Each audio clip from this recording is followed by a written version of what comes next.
सुरुली तलावावरचं हे संध्याकाळचं विलोभनीय दृश्य आहे आणि संध्याकाळी फेरफटका मारण्यासाठी अतिशय सुंदर असं हे लोकेशन आहे. तलाव पूर्णपणे पाण्यानं तुडूंब भरलेला आहे. आजूबाजूला गडद झाडी आहे आणि सगळे डोंगर अगदी हिरव्या रंगाने नटलेले आहेत. तेव्हा सगळ्या प्रकारची टेन्शन विसरण्यासाठी अशा प्रकारचं वातावरण खूपच चांगलं आहे. तर हरकत नाही,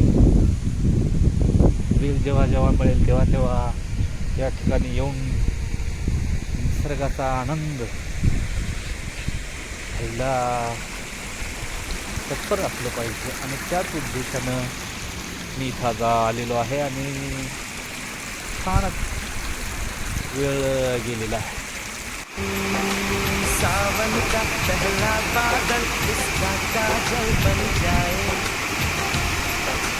मौज उठे सागर में जैसे ऐसे कदम उठाए, रब ने जाने किस मिट्टी से उसके अंग बनाए, छम से काश कहीं से मेरे सामने